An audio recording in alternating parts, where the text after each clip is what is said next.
My name is Sonia Lourdes, and I wrote this book, okay, self-published, and actually I'm in the process of editing it,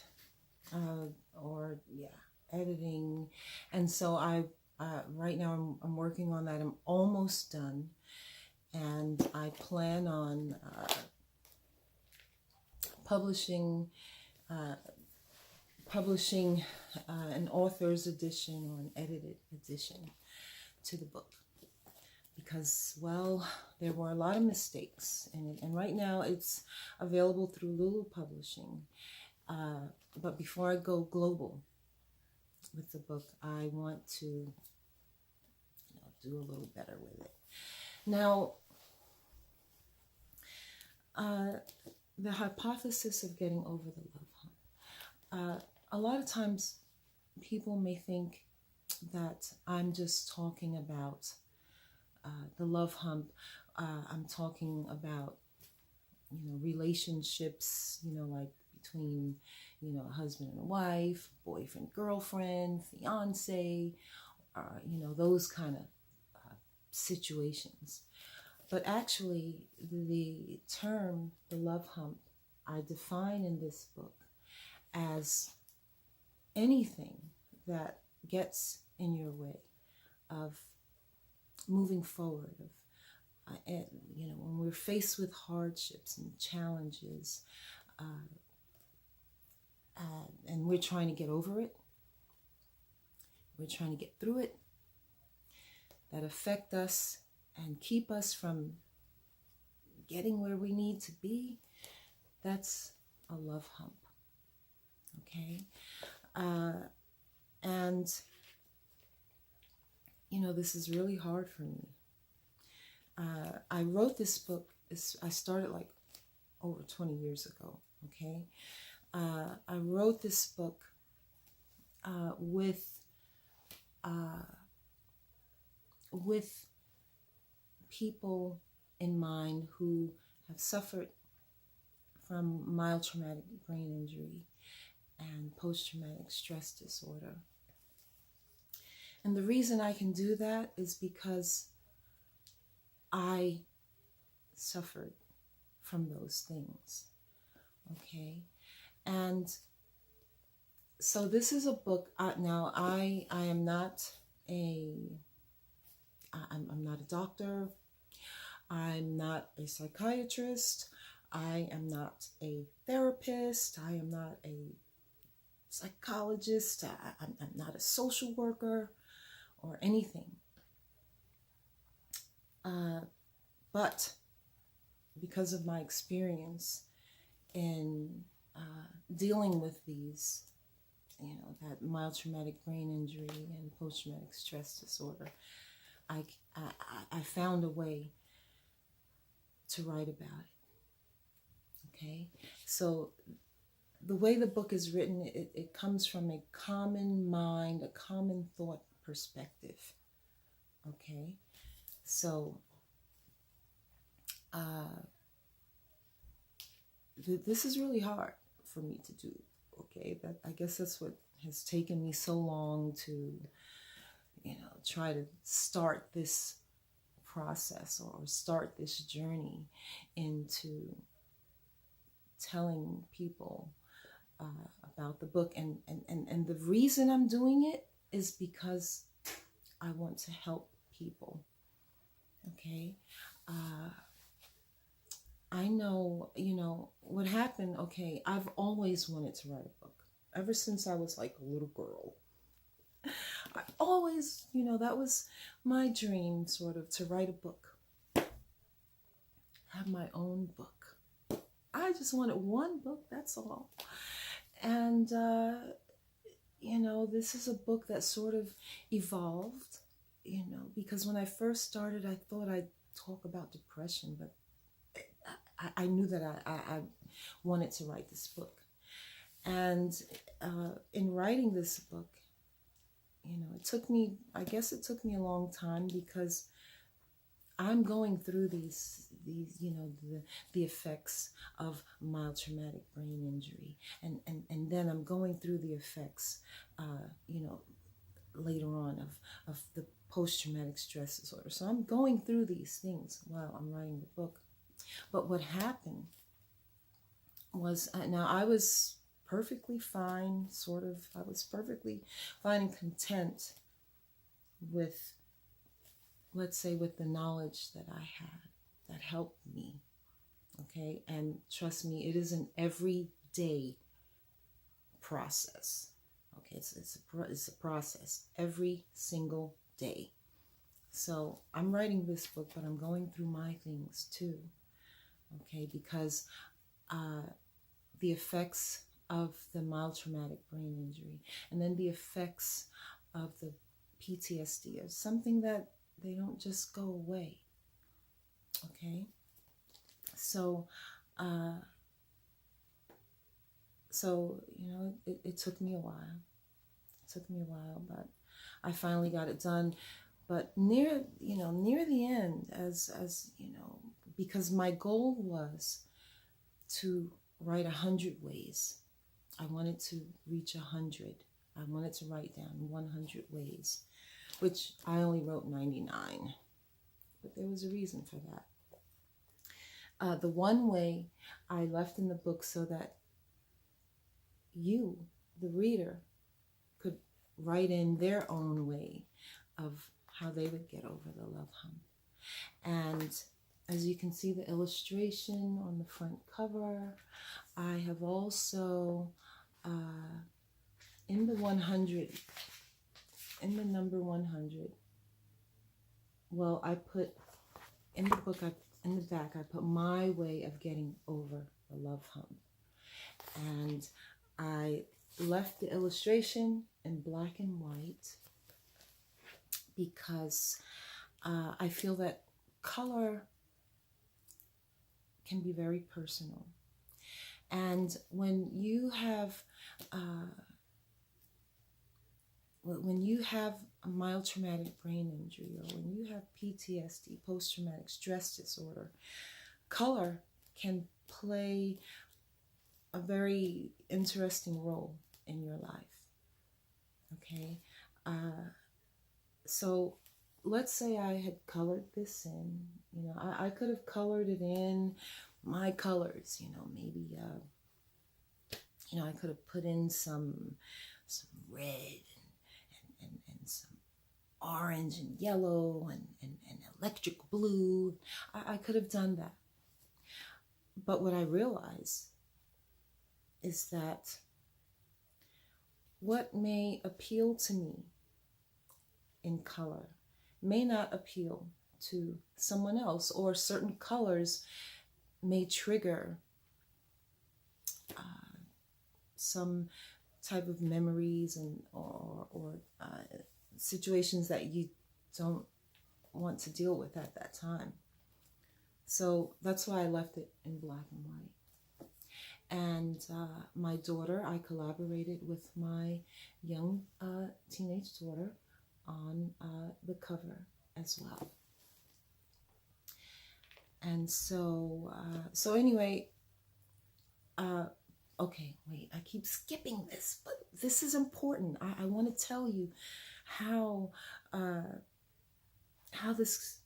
finally finished. I mean, like I said, 20 years in the making. Now I finally finished.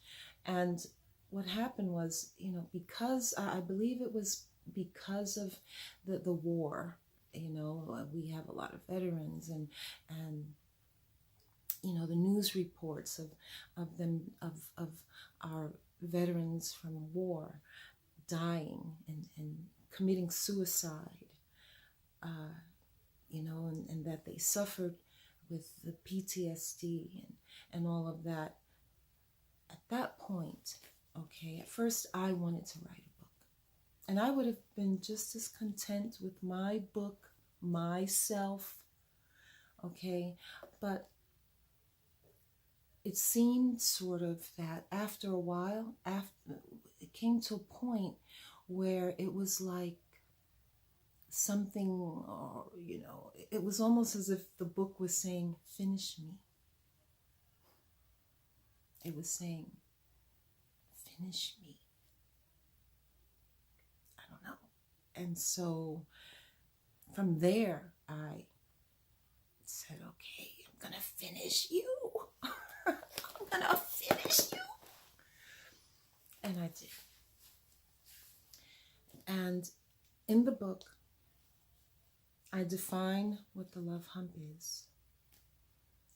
And I also have something something very exciting in the book as well. Okay. And because of that other something that's in the book, I also, okay, I'm gonna go ahead and tell you. I also came up with a new therapy. Okay. Yeah, a new therapy. And I call it PTPT. And I'll tell you more about that later because it's a little complicated. But what the love hump is it, I define it as something, it's almost like, and the way I describe it in the book, it's like another person, but it deals with our emotions and our feelings. And this is not a book about me. It's not a book about my story. Okay, it's about us. It's about our story. Okay, because I can tell you my story. Okay, and you know what I've been through. Okay, what I've experienced, the hardships, the challenges. I can tell you all of that. And I might tell you some of those things. And maybe one day I will write a book about my story. But what I realize is that my story, we all have a story. All of us, we all have a story. And, you know, I can tell you that, you know, what happened to me. I can tell you how I got a mild traumatic brain injury, how I sustained a mild traumatic brain injury, how I came to have PTSD. I could tell you all of that. But then there's someone else out here that can tell you another story. And, you know,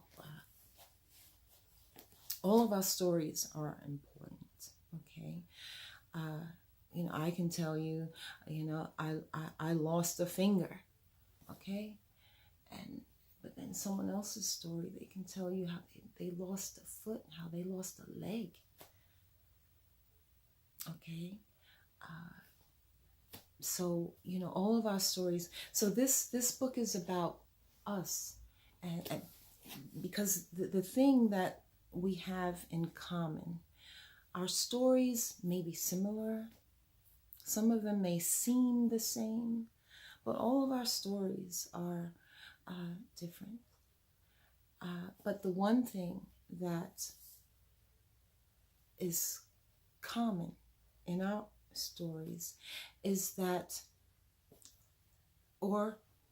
they're common in one way, in two ways, but they're different in so many other ways, okay? But the two things is that whatever our story is, whatever our experience is, we all experience the same feelings and the same emotions. Okay, so this book is a story that speaks to our feelings and emotions when and as we are under those type of hardships and experiences. So that's sort of, and that's what the love hump is. It speaks to when we're undergoing these hardships and these trials, okay, and And those are the love humps. Okay, that's the love hump that we have to get over. Whatever that trial is, whatever that tribulation is, whatever that hardship is, whatever that challenge is, that is the love hump. Okay? And the love hump does things to us. And sometimes we don't recognize. Sometimes we don't recognize it, and then sometimes we do.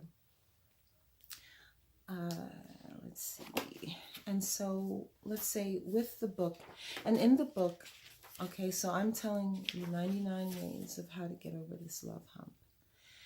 And one thing, after my book was published, I heard on the news or something, there was some type of news report. And in the news report, it was a report, there was a study done, okay? There was a study, and it was about, what was it called? It was about, hold on.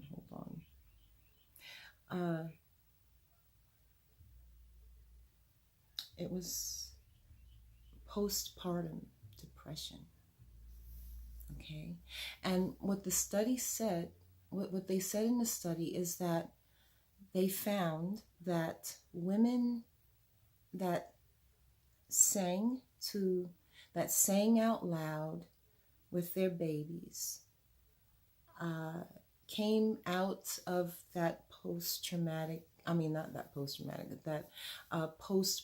depression faster. That singing helped women come out of the postpartum depression. And I guess they did where, they had the group that didn't sing and the ones that did. And the ones that did sing are the ones that came out of that postpartum depression quicker. And that definitely was exciting for me to hear, because in my book,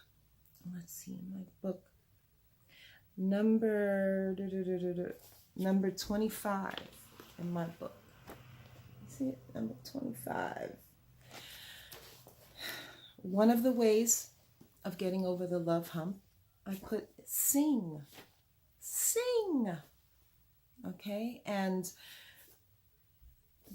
that number 25, okay, in relation to the 99, okay, so I probably wrote number 25 about, let me see, at least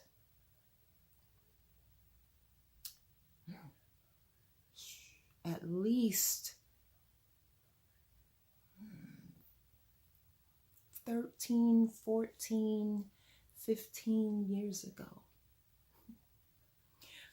I already wrote that. So, see, with the love hump, okay, so the woman that's had her baby and is suffering from postpartum depression, that postpartum depression is her love hump. Okay? That postpartum depression is a love hump. It's something that is keeping her from doing the things that she would normally do, or from being the best mother she feels or knows that she can be or should be. But because of this thing, this postpartum depression, she's having a hard time. Okay, so that's a love hump for her. Okay, and then of course when you have a woman that is suffering from postpartum depression, then that can pose, let's say, a love hump for the people around her. For let's say for the baby's father, what does he do? Then that can become a love hump to him as well. And the reason I can talk about this, the reason I can, because I'm not a doctor. I'm not a psychiatrist. I'm not a psychologist. I am not a therapist. I am not a social worker. I'm not a teacher. I'm not any of that. But the reason that I can talk about it is because I've been through this. Okay, I've been through that mild traumatic brain injury. I've been through that post-traumatic stress disorder. I'm still going through it. And so that's sort of what, I've written this book especially for people like us. And it's the way it is written. I'm really excited about the way I wrote it, the way it, the way I was able to put it into words, and the way I'm able to put things on the paper. I'm very excited about it. My mother read the book. She was the first one to read my book. Thank you, Ma. Thank you. And what my mother said is that she said it was very refreshing. Okay? And I was like, oh, thank you. And she said it's very concise. The way I deliver in the book is very concise. And see, I'm sure there are a lot of books out there that, maybe talk about mild traumatic brain injury or talk about post-traumatic stress disorder. But this book is coming from someone that has experienced that. And I can tell you, when you have sustained those type of injuries, it's hard to express that. And so as I go through this journey, I can imagine that it's still going to be hard to talk about. Okay, it's one thing to write it on paper, and then it's another thing to talk about it, because in doing this video, I had to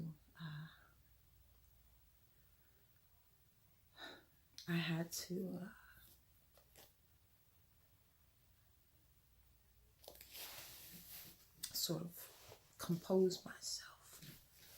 And it's still hard, because this is, when you suffer with those things, it's like the hardest thing in your life. The hardest thing in life. I don't think anything gets harder than that after you suffer that. But then it's hard now, because I'm trying to tell you about this book. And the reason it's concise and it gets straight to the point. In this book, there's no data.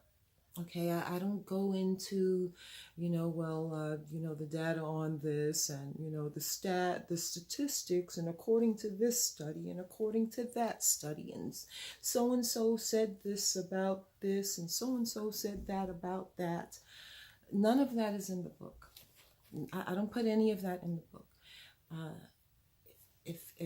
If you want to look it up, about, how singing can help you get through a trial, help you get through or help you come out of a bad time or emotionally, you can do that. So, like when I heard the study about the singing, how singing helped women suffering from postpartum depression. Well, I had already written the book, but things like that are not in the book. Okay, because see, when we're talking about a person that has suffered mild traumatic brain injury, when a person has sustained post-traumatic stress disorder, we're talking about a lot. Okay, a lot of times when people hear it, they simply, they say, "Wow, that's too bad," or "That's sad," and it is. But what they don't realize is what that really means for the person that has sustained that mild traumatic brain injury, or that has sustained a post-traumatic stress disorder. Okay, there's a lot packed into it. I'm telling you, it's packed. If you've ever, let's say you're going on vacation and you have one suitcase, and you're going to be there, I don't know, on vacation for 2 weeks, whatever. And so you take that one suitcase and you try and put everything you can in, and you stuff that suitcase. And it's so stuffed you can barely close the suitcase. And you try to find the biggest person in the room. "Look, can you come sit on this suitcase so I can try and close it, so I can go on my vacation?" That's how much is packed into when you're talking about that person that has sustained a mild traumatic brain injury and that has sustained a post-traumatic stress disorder. You're talking about a whole lot. Okay, and then there's very varying degrees of those diagnoses, or those when a person has sustained that type of thing. Okay, because with a mild traumatic brain injury, that means that a person is maybe suffering from depression. Okay, they have diminished capacity. Their capacity diminishes in long-term memory, short-term memory, concentration, focus, multitasking, organizing, emotions. Sometimes they have their ability to communicate is diminished, and then there's different degrees in that. In one person that has sustained a mild traumatic brain injury, their ability to concentrate may be more diminished than their long-term or short-term memory, or their long-term or short-term diminished or long-term memory is diminished more than their ability to concentrate, and all of those things, okay, go into that. Okay, your cognitive skills have been, it's like being deflated. They're deflated. Okay, and so because I've been through it, I can talk about it, or I can write about it. I can write about it. And I wrote this book because I wanted to help people. I've always been that type of person, always helping people. Okay. From the time my children will tell you, I used to take them to nursing homes, visit the elderly and the sick people, so I could teach them that to care for other people. And so I've always been that person. And so I wrote this book because I wanted to help people that I know are suffering, because I suffered a great deal. And that's why I was able to write about it. That's why I was able to write this book about getting over the love hump. And I was able to define it as the love hump. Okay, so whatever it is that you're suffering from, and see also, and the reason too this book is so concise and the way I've written it, as a coming from a person, like I said, that has sustained that mild traumatic brain injury and that post-traumatic stress disorder, is because what also it happens is you have a diminished or deflated ability to read. Okay, and really that is also, I mean, that can happen normally to us when we're under stress, or when we're under pressure, or we're going through hardships or challenges or tribulation, even in a person that doesn't have a mild traumatic brain injury and that doesn't have PTSD, their ability, let's say, to read, to just sit down and read and to concentrate, diminishes. But even more so with a person that has sustained that mild traumatic brain injury and that post-traumatic stress disorder. So when I wrote this book, that's what I had in mind. Okay, we don't need, all the data. We don't want to hear that. Well, and the other thing about this book, okay, even though it's a serious matter, okay, in this book, the way I present the hypothesis of getting over the love hump, I can tell you that I do not use the word don't. Okay, wait. I take that back. I use the word don't, but I only use the word don't, I would say about maybe 10 times, but I don't even think I use the word don't that many times. Maybe 6 or 7. I don't even think I'm pretty sure I don't even use the word don't 10 times. How about that? What makes that significant? That's significant because a lot of times when you're going through something, people will tell you, well, don't do this, don't do that, don't. Okay.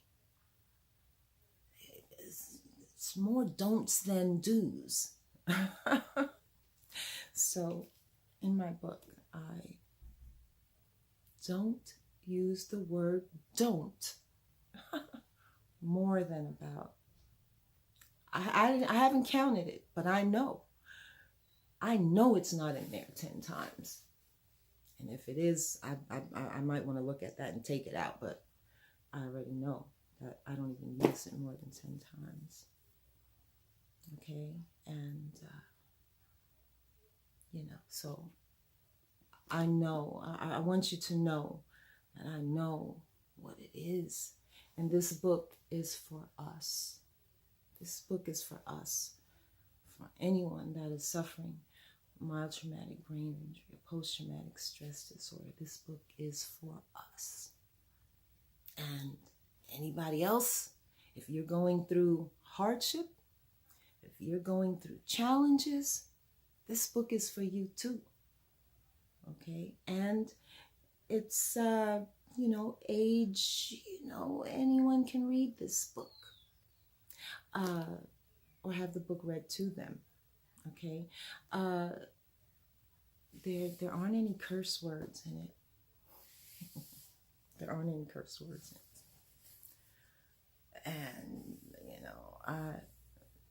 there aren't any curse words in it. And I present it from a common mind, common thought perspective. I present it in a way as if we're just having a regular conversation. It's sort of conversational, and you can pick up this book anywhere in the book, okay? And you're going to be able to glean something good from it. You're going to be able to glean the positivity that this book has in it. And the way it's written also is it inspires, I believe that it inspires your own thought process. Okay, that's what it does too. It inspires your own thought process, which is very important when you're trying to get over the love hump. Okay, even though I have different suggestions, it inspires your own thought process, sort of like, and then some of the 99 ways is very simple. Okay, some of it is very simple. I mean, it's not it's not complicated. Okay, it's very simple. And some of them are very short too. It's not a lot to read. And you can pick up this book, like I said, you can just flip the page just like this, and like number 42, eat healthy. It's very important. And number 70, see a doctor. But in that, and then like I said, I have a lot of, good ways. Look for the good. Okay, but it's about let's see. It is about the love hump. It defines the love hump. It talks about how the love hump can do us. Like the love hump can slap us around, knock us down, beat us up, throw us around, and throw us. It can do all kinds of things to us. But only if we let it. Okay? And it's okay, sometimes the love hump comes up on us and it has us, acting out of character. It has us confused and not knowing what to do with ourselves. And that's okay, that's normal, okay? But this book helps us and shows us, gives us suggestions on how we can bring ourselves back and how we can look within ourselves. And that negativity is what fuels the power that the love hump tries to take over us. But we can teach ourselves and learn how to turn off that negativity